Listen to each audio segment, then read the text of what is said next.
Halo, assalamualaikum warahmatullahi wabarakatuh. Kembali lagi ke channel Frendika Mahendra.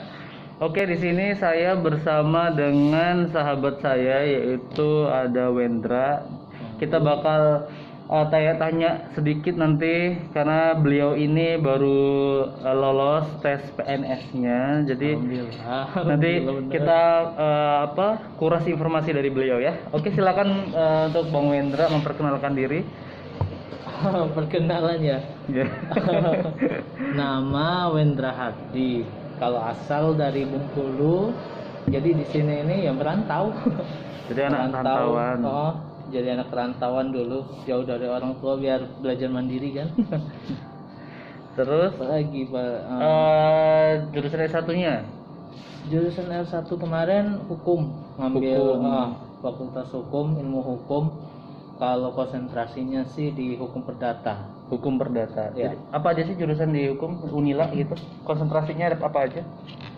Kalau boleh tahu. Konsentrasinya itu ada 5. Mm-mm.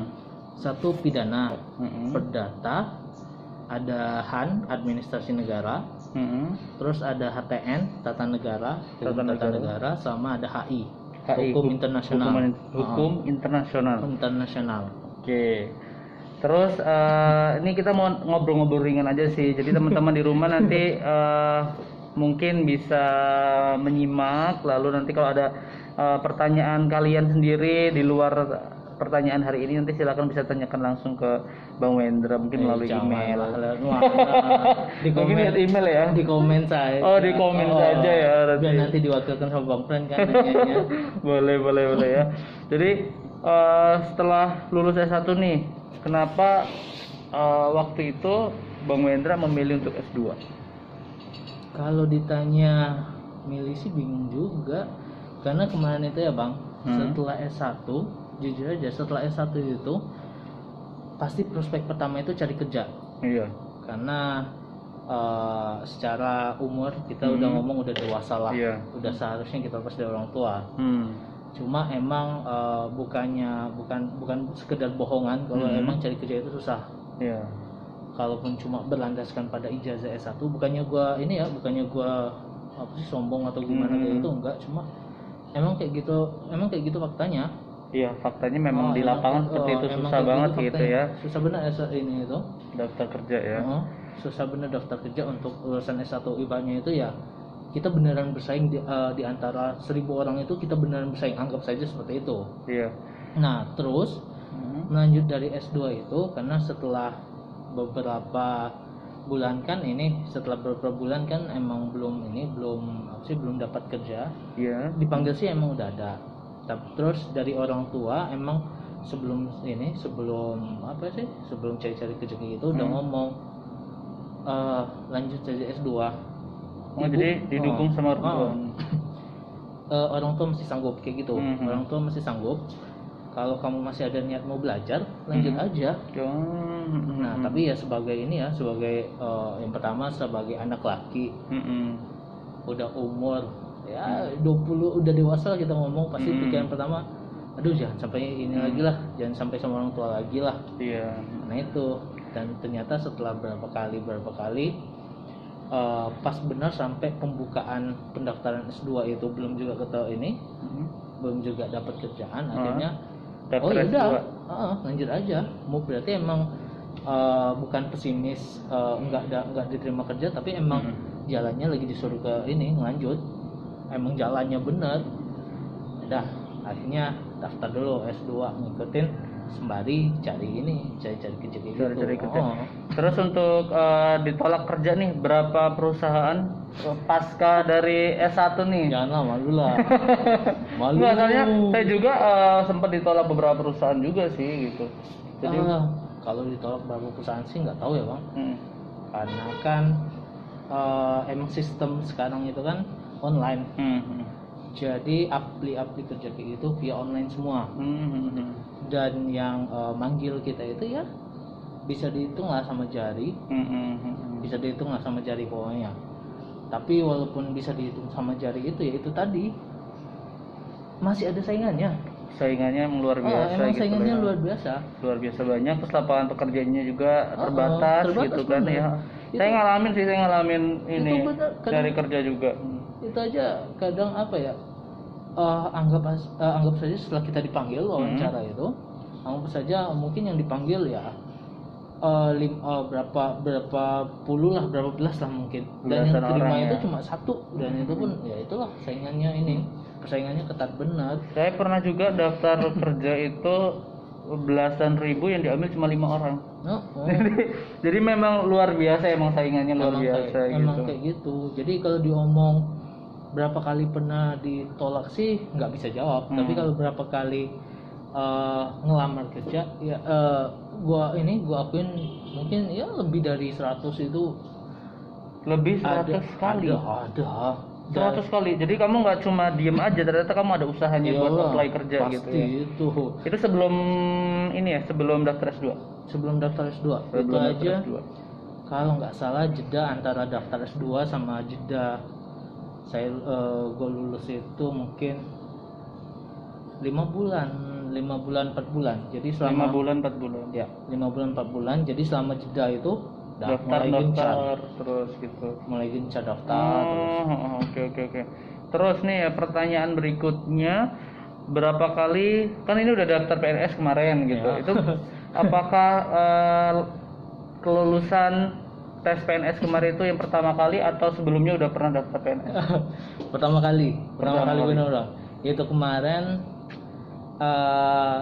sebenarnya kan apa ya ngomongnya? Saya kebetulan lulus wisuda S1 itu kan akhir tahun 2018. Sedangkan PNS 2018 kemarin itu tutupnya apa? Mungkin sebulan sebelum saya wisuda, dan itu merasa kesal bener dong. Kesal bener. Gimana ya, nanggung bener sih kok. Aduh, kayak gitu nah. Coba waktunya dipanjangin dikit. Oke. Apalagi kabarnya dulu. PNS nggak akan dibuka 4 tahun. Oh iya, aku pernah dengar kabar itu sih. Karena itu udah apa ya ngomongnya ya, PNS itu kan ibaratnya itu kolam tuh, tinggal kita masukin, tinggal saingan aja lagi gitu kan. Karena itu jadi harapan di PNS itu termasuk gede bener. Tinggal adu kuat aja lah kita kalau ngomong. Benar. Nah kemudian setelah 2018 ternyata ada kabar lagi 2019 itu bukaan. Nah mulai dari situ mulai apa sih ya, mulai kalau belajar sih belum ya, belum diakuin, belum mulai belajar belum, cuma persiapan untuk berkasnya dulu. Persiapan berkasnya dulu, jadi belajarnya setelah berkas itu. Karena mikirnya itu gini bang, kalau setelah kalau mepet ngumpulin berkasnya nanti takutnya berkasnya hilang, berkasnya ini delete gitu kan. Jadi yang pasti yang pertama itu berkas dulu. Kalau udah berkas udah aman, udah fix, baru udah mulai ini ya, walaupun mungkin belum terlalu fokus belajar ya, cuma sekilas dikit-dikit kayak gitulah, via YouTube aja jadilah. Jadi bisa belajar juga via YouTube juga gitu. Jadi Bang Wendra ini kalau boleh tahu belajarnya itu medianya apa aja sih? Apakah buku, ada linknya, atau YouTube ya? Yang utama YouTube ya, nomor satu YouTube. Itu soal juga ada di situ, soal ininya, latihannya. Gimana ngomongnya? Apa panduan aja? Ya? Panduan itu pasti. Cuma kan kalau dari buku itu terasa monoton. Kalau gue kan terasa monoton, beneran terasa monoton. Karena apa ya? Tiba-tiba begini soalnya, begini rumusnya, jawabannya ini. Rasanya kok nggak ada yang ngejelasin, itu agak-agak susah gimana gitu. Kalau dari YouTube kan enak, kadang orang ngasih panduan gimana cara dapatnya, gimana rumus cepatnya. Ini bukan promosi YouTube sih. Cuma apa ya? Ya tiap orang punya gaya belajar masing-masing lah. Mana yang lebih cepat ditangkap, mana yang lebih lambat dia tangkap, kan sesuai sesuai kepribadiannya lah, kayak gitu aja paling. Terus untuk kuota nih, kau boleh tahu berapa kemarin formasi kuotanya gitu? Formasi gua agak gede, agak banyak, 264, dan itu penempatan seluruh Indonesia. 264 penempatan seluruh Indonesia. Mulai dari Sabang sampai Merauke, mulai dari ujung timur sampai ujung barat penempatan. Karena kebetulan saya kan di ini bang, di Mahkamah Agung. Sedangkan penempatannya itu di pengadilan di bawah ranah Mahkamah Agung itu. ada 4. apa aja tuh? umum. Peradilan umum itu Peradilan umum. peradilan ya kayak peradilan pidana, hutang piutang, nah itu biasanya peradilan umum. Ada lagi peradilan agama. Itu yang kedua, Ya. peradilan agama. Peradilan agama itu ya urusan ya kayak cerai, harta gonung gini, waris. Nah itu masuk. Oke. Satu lagi Ada berapa? 4 tadi kan? 4. Yang Itu ketiga? tadi baru 2. Yang ketiga? Yang ketiga ada peradilan tata usaha. Tata usaha itu ngurusin tentang kebijakan-kebijakan pemerintah yang mungkin bertolak belakang sama masyarakat. Jadi masyarakat merasa, oh hak gua diambil nih sama pemerintah. Nah di situ jadi untuk menggugatnya nanti ya di ini peradilan tata usaha negara. Satu lagi peradilan militer. Ya sesuai judulnya lah. Peradilan militer. Sesuai judulnya aja ke peradilan militer. Terus Bang Wendra di mana di peradilan? Kalau saya kan ngalamannya di Mahkamah Agung. Jadi penempatannya itu kemungkinan besar antara peradilan umum, agama sama tun. Karena kalau peradilan militer itu apa ya? Ini sekedar mungkin kayak gitu. Kayaknya sih mungkin peradilan militer itu orang-orang yang emang baunya udah ke militer kayak gitu. Tapi yang nggak tahu juga.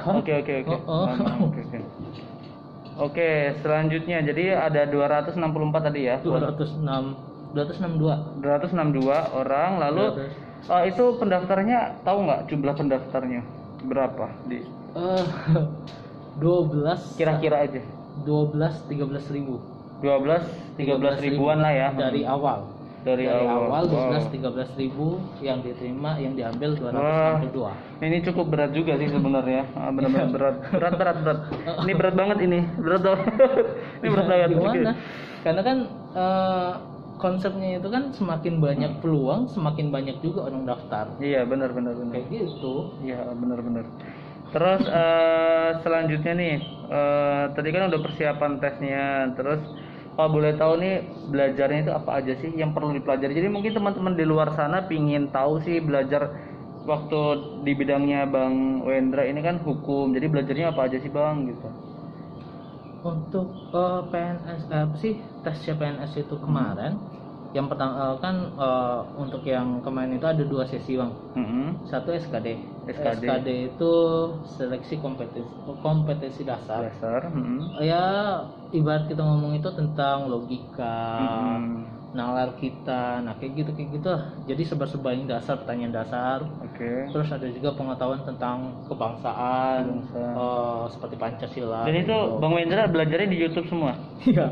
Oke, keren. Di YouTube semua gitu. Keren. Terus setelah SKD lewat, ada SKB itu lebih menjurus ke arah bidangnya ya, ke bidang kita. Jadi kalau misalnya saya di hukum, jadi ya persoalan hukum, apalagi saya kan di Mahkamah Agung. Nah jadi persoalannya kemarin itu ya banyak berkaitan sama Mahkamah Agung, peradilan kayak gitulah. Mungkin kalau Bang Friend kan di pertanian kan. Nah, mungkin ke arah bidang-bidang pertanian juga. Kalau misalnya daftar di bagian pertanian kayak gitu. Terus tapi Bang Wendra ngalamin 3 tahap termasuk seleksi berkas berarti ya? Ya. Seleksi berkas lolos, masuk ke seleksi SKD. SKD lolos, baru kita masuk SKB. Nah, SKB lolos, berkas lagi nanti.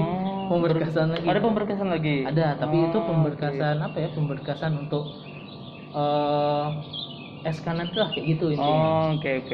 Terus kalau kita ini nih, kan Bang Wendra ini keterima di posisi masih menempuh pendidikan master degree-nya nih. Terus gimana Bang Wendra nih? Itu yang pasti cuti ya.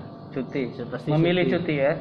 Bukan memilih, tapi emang harus wajib cuti. Kalau bagi saya sih wajib cuti karena berdasarkan informasi, entah saya salah entah gimana, tapi seingat saya itu untuk penyetaraan pendidikan itu kita harus ngajuin ini dulu, kita harus ngajuin semacam usul lanjut sekolah.